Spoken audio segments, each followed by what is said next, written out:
जिसने रावण जैसे राक्षस का संग सहा, जिसने लंका में भी धर्म की लौ जलाए रखी, वह मंदोदरी अचानक एक दिन रावण के ही भाई विभीषण से विवाह क्यों कर लेती है। यह वही मंदोदरी थी जिसने रावण को समझाया था कि सीता माँ का हरण मत कर, अन्यथा लंका की बर्बादी निश्चित है। और फिर वही मंदोदरी जब युद्ध में रावण के मरने के बाद उसके भाई विभीषण की पत्नी बन जाती है। तो क्या यह कोई चाल थी? क्या इसमें राम का आदेश था, या फिर कोई गहरा धार्मिक रहस्य? तो जुड़िए इस रहस्य में धार्मिक और दिल को छू जाने वाली कहानी में और अंत तक देखिए, क्योंकि अंत में मिलेगा एक ऐसा ज्ञान जो आपकी सोच को झकझोर देगा।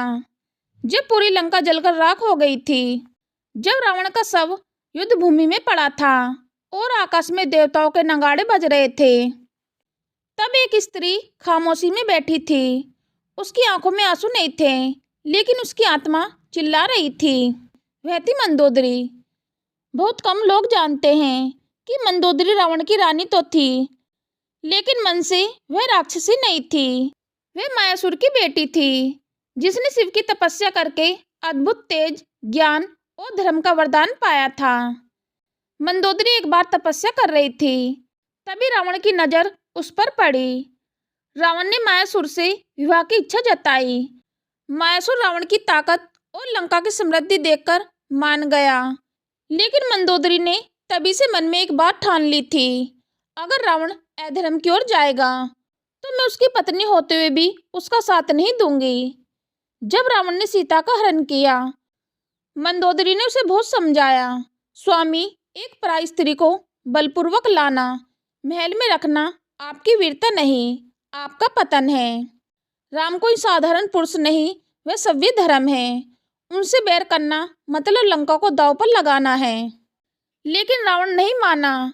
उसका अहंकार, उसका बल, उसका ज्ञान सब उसकी आंखों पर पट्टी बांधे हुए था। मंदोदरी बस एक बात कहकर चुप हो गई, आपने रावण बनकर लंका को बनाया, लेकिन एक दिन यही रावण लंका को मिटा देगा। और वही हुआ। लंका का युद्ध और रावण का अंत। लंका जल गई, रावण मर गया। उसका पुत्र मेघनाद, भाई कुंभकर्ण, सभी वीर योद्धा धराशायी हो गए। मंदोदरी अकेली रह गई। अब जरा सोचिए, एक स्त्री जिसने पति को बार बार धर्म की राह पर चलने को कहा, जिसने सव्य हर विपत्ति में धर्म नहीं छोड़ा, अब वही अकेली थी, विधवा थी, अपमानित थी। क्या वह राक्षसी थी? नहीं, वह तो उस समय की सबसे ज्ञानी और धर्मपरायण स्त्री थी। जब युद्ध समाप्त हुआ, श्री राम ने विभीषण को लंका का राजा घोषित किया, लेकिन इसके बाद उन्होंने जो कहा वह सबको चौंकाने वाला था। विभीषण लंका की प्रजा को एक धर्मनिष्ठ रानी भी चाहिए, और यह रानी कोई और नहीं, मंदोदरी होनी चाहिए। विभीषण अचंभित रह गए, प्रभु, वह तो मेरे बड़े भाई की पत्नी थी, मैं कैसे? राम मुस्कुराए और बोले, मंदोदरी अब रावण की विधवा नहीं, अब वह उस राक्षस की परछाई से मुक्त है। उसका जीवन अब धर्म के लिए होगा, और तुम विभीषण रावण की लंका को धर्म की लंका में बदलोगे। वह तुम्हारी पत्नी बनेगी इस राजधर्म को पूरा करने के लिए। जब मंदोदरी से पूछा गया कि क्या वह इस विवाह को स्वीकार करेंगी, तो उसने एक लंबी चुप्पी के बाद कहा, मैंने रावण को पति रूप में सहा, लेकिन हमेशा धर्म के लिए लड़ी। अब अगर प्रभु राम के आदेश से मुझे विभीषण के साथ धर्म की स्थापना करनी है, तो मैं उसे स्वीकार करूंगी। मैं अब सिर्फ रावण की विधवा नहीं, मैं लंका की जननी हूँ। मंदोदरी और विभीषण का विवाह कोई सांसारिक मोह नहीं था, वह धर्म, कर्तव्य, न्याय और भावनाओं का गहरा संगम था। लंका के स्वर्ण महल अब भी चमकते थे, लेकिन उस चमक में पहले जैसा अभिमान नहीं था। अब वहाँ एक नई हवा बह रही थी, विनम्रता की, धर्म की, सेवा की। विभीषण सिंहासन पर बैठ चुके थे, लेकिन उनकी आंखों में अभी भी प्रसन्न थे। क्या रावण की परछाई कभी लंका को छोड़ पाएगी?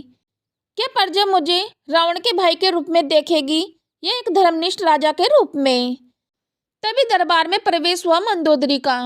न सजे हुए वस्त्र, न स्वर्ण आभूषण, बस एक सादी साड़ी में, पर चेहरे पर वही तेज था जो एक धर्मनिष्ठ नारी का होता है। विभीषण खड़े हुए, आदर से बोले, माता मंदोदरी क्षमा करे, आपको अब रावण की रानी नहीं लंका की धर्म माता कहना चाहिए। मंदोदरी ने पहली बार हल्की सी मुस्कान दी, फिर बोली, धर्म माता तभी बनूंगी जब लंका की आत्मा फिर से जागे।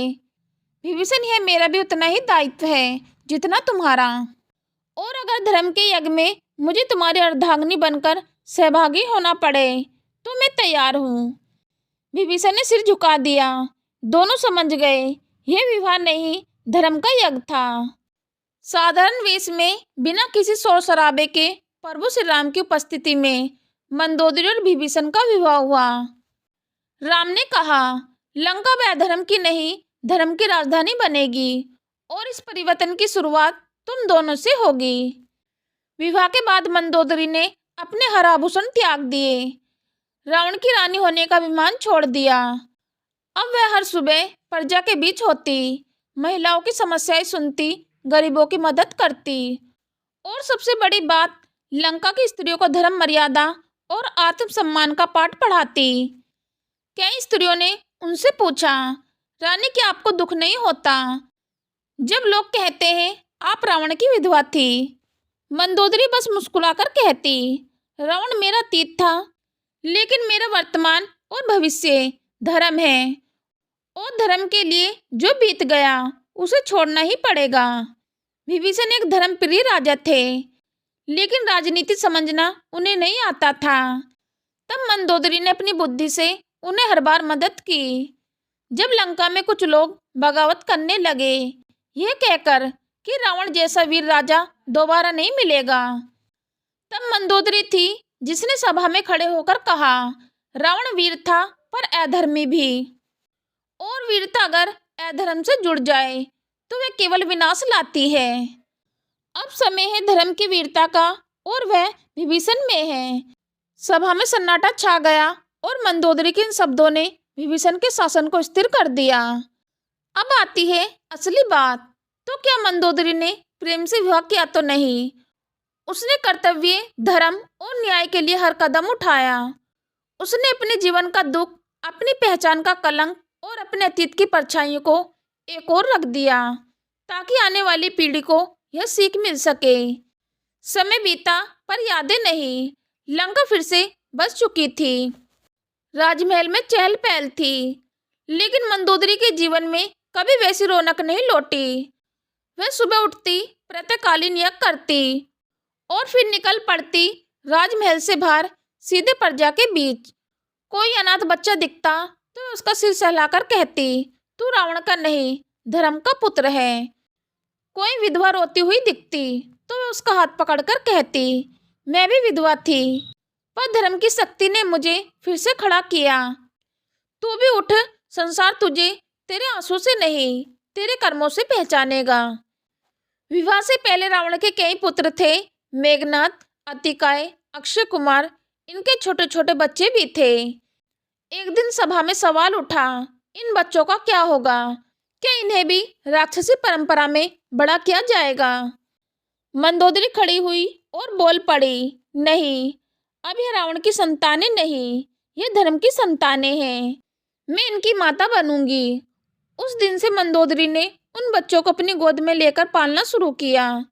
वेद पढ़ाए, धर्म सिखाया, अहंकार से दूर रखा। तभी मेघनाद के बेटे ने पूछा, क्या मैं भी युद्ध में उतना ही बलवान बन सकूं जितने मेरे पिता थे? मंदोदरी ने उसके सिर पर हाथ रखकर कहा, बल वही जो धर्म के लिए उठे, नहीं तो वह बल नहीं विनाश है। तू वीर बनेगा लेकिन धर्मवीर। मंदोदरी ने लंका के बीचों बीच एक मंदिर बनवाया, धर्मशिला, जहाँ कोई मूर्ति नहीं थी, बस एक खाली आसन था। लोगों ने पूछा, यह किसका मंदिर है? मंदोदरी बोली, यह उस धर्म का मंदिर है जो न दिखाई देता है, न छुआ जाता है, बस जिया जाता है। पर जो उसे अब लंका की माँ कहकर बुलाने लगी, कभी रावण की रानी, फिर विधवा, फिर विभीषण की पत्नी और अब लंका की धर्मगुरु। वृद्ध अवस्था में मंदोदरी ने एक सभा बुलवाई। विभीषण, लंका की प्रजा, राजकुमार सब उपस्थित थे। मंदोदरी सिंहासन के पास खड़ी हुई और बोली, मैंने जीवन में रावण को प्रेम नहीं कर्तव्य से अपनाया, विभीषण को धर्म से स्वीकारा और लंका को माँ की तरह पाला। मैंने एक स्त्री का हर रूप जिया, रानी, पत्नी, विधवा, माँ, लेकिन सबसे अधिक मैंने धर्म का रूप जिया। आज मैं आप सबसे एक वचन मांगती हूँ, रिश्तों में धर्म को कभी मत भूलना, मुंह मोह में अधर्म मत करना, और अगर कभी तुम्हारा हृदय तुम्हें सही गलत के बीच खड़ा पाए तो वह करो जो तुम्हारी आत्मा को शांति दे। भले ही संसार तुम्हें दोष दे। सभा मौन हो गई, आसमान में बादल छा गए और मंदोदरी ने अंत में सिर्फ एक पंक्ति कही, मैं रावण की रानी नहीं, मैं धर्म की पुत्री थी और रहूंगी।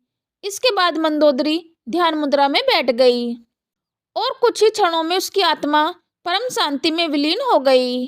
और अब आप सभी मित्रों से यह एक सवाल है, क्या आप भी अपनी जिंदगी में कभी धर्म और मोह के बीच खड़े हुए हैं? क्या आपने कभी रिश्तों के नाम पर अपने सिद्धांत कुर्बान किए हैं? तो मंदोदरी की तरह एक बार सोचिए, क्या मैं जो कह रही हूँ वह आत्मा को शांति देगा या समाज को दिखावा? अगर आपको यह कहानी दिल से छू गई हो, अगर आपको मंदोदरी जैसी नारी का त्याग, बलिदान और धर्म की रक्षा की भावना ने प्रेरित किया हो, और अगर आप चाहते हैं कि ऐसी कहानी जो धर्म, न्याय और जीवन की सच्चाई को उजागर करे और भी लोग जाने, तो वीडियो को लाइक करें, कमेंट में जय धर्म लिखें और हमारे यूट्यूब चैनल को सब्सक्राइब करना मत भूलिए। धन्यवाद। जय श्री राम, जय धर्म, जय नारी शक्ति।